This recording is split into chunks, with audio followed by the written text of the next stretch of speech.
Hi, welcome back to my channel. Today I'm going to be using these Derwent pastel pencils that I recently got in the CastArt online sale.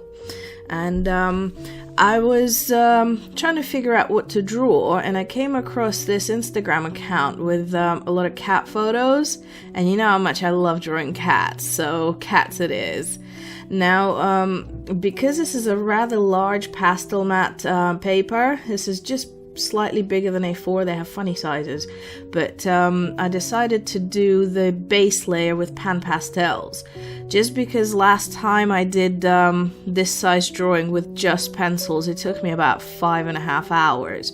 So I'm putting down the base layer in pan pastels, and then I'm going in to do everything else with the pencils.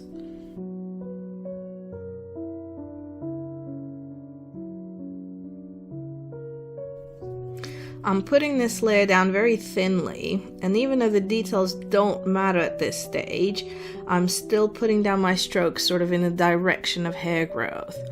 And these are really cool because I only need a little bit of grey and I don't want to muddy up the pan, so I'm mixing the colour right on the back of my hand. And white is never white, so I don't want it to be too kind of, actually clinically white, so I'm adding a little bit of gray, adding a little bit of blue, and then like I said, this is just a base layer, so all the details are going to come with further layers with a pencil, and there will be several layers, so really the details don't matter here. I'm also using the pan pastels to do the background because obviously they have brilliant coverage and they make really quick work of this.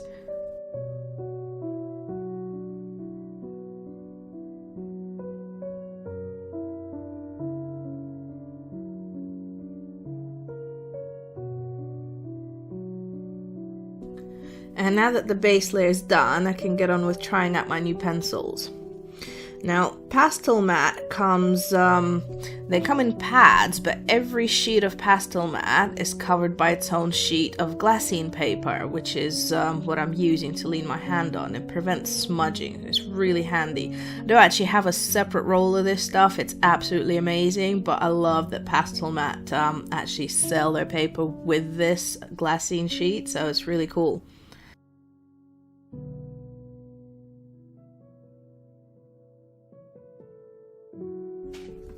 I've started with a black pencil so I can contour some of the detailed areas like the eyes and start putting down fur markings. But it's really important at this stage not to just go in and fill in all the black or all the whatever color you start with. It really doesn't matter if you start with the lights or the darks, as long as you don't just do the whole of it in one go, because when you're working with pastel pencils especially, this applies to other mediums as well, but with this one particularly, it's really important to work in layers. There will be more layers, and you don't want to fill the tooth of the paper right away on your first go.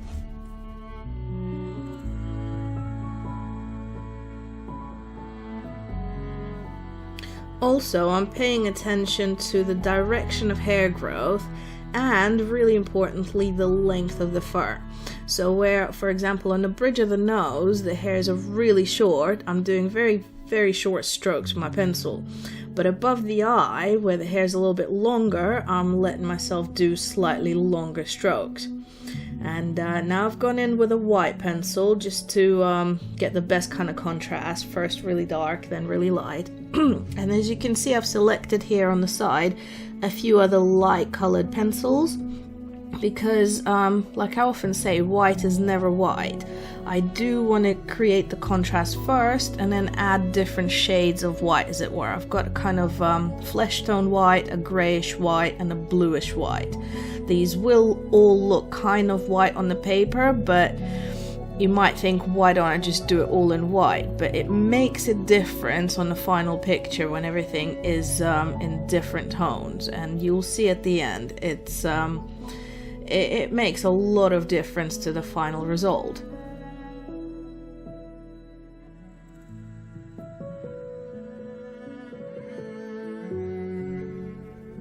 Also, I try not to stick to any one spot. So, for example, instead of doing all the layers around the eye until the eye is complete, I'll take a color and I'll go over the entire picture, everywhere where I think white should go, everywhere where I think this blue should go, and just carry on working with different colors all over the picture, moving around constantly, and having it kind of come together little by little.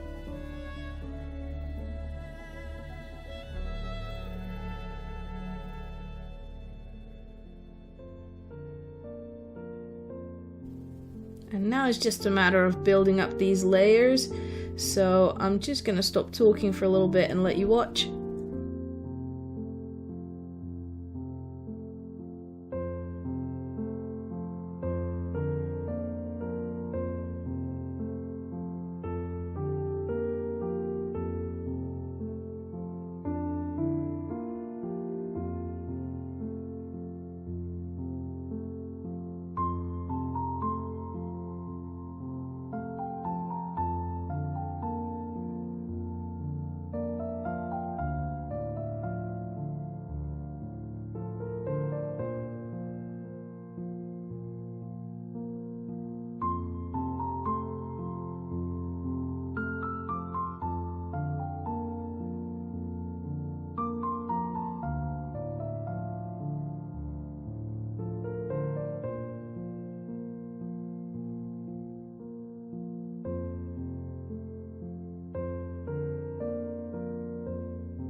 I feel like there's something not quite right about this chin area, and I think it might be down to my original sketch being slightly misproportioned.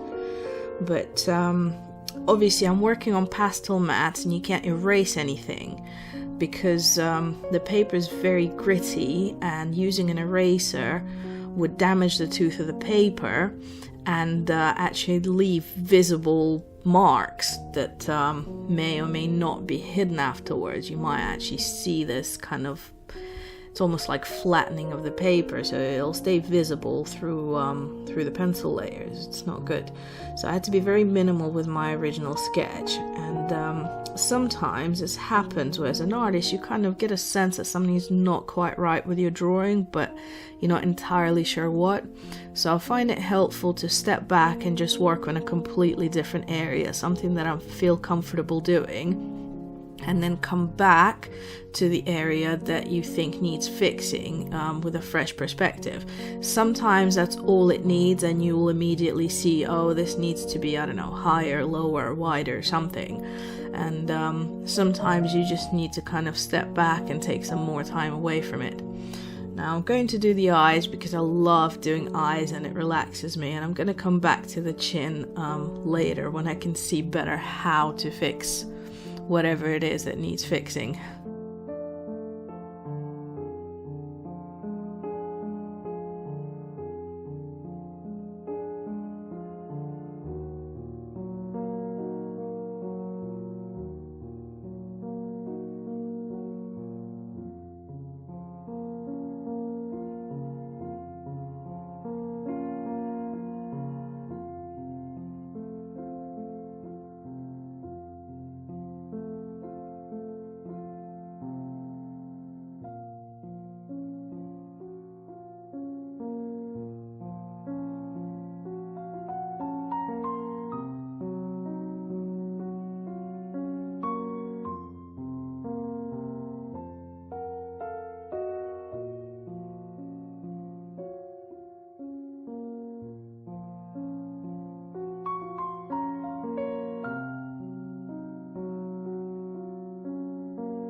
I also want to give a quick shout out to Maker's Cabinet and say thanks for designing this incredible Hovel pencil plane.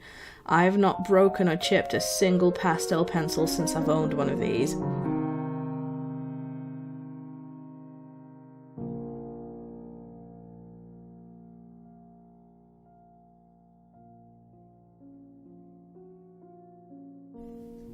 I feel like highlights make such a tremendous amount of difference to a drawing. And I have to add, these would not look the same had I not layered all those other colors underneath.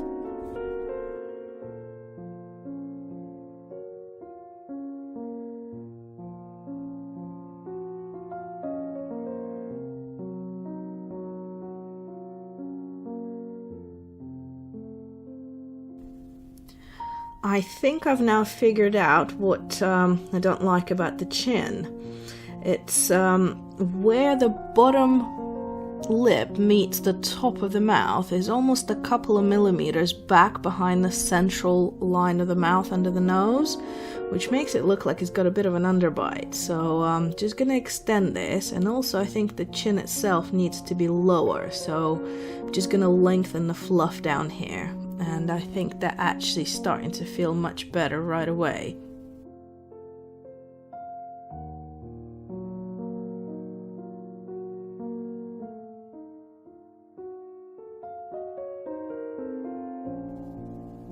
Now, while I go around adding the final highlights and whiskers and things, I want to say thank you very much for watching.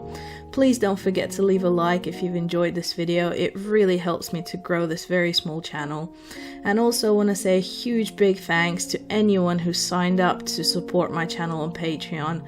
Thank you so much. I really appreciate your support.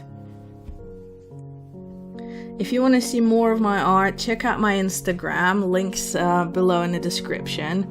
And if you want to get some of my art in prints or t-shirts, I have a Redbubble shop, also linked in the description. Please check it out. Thanks for watching. See you again soon. Bye!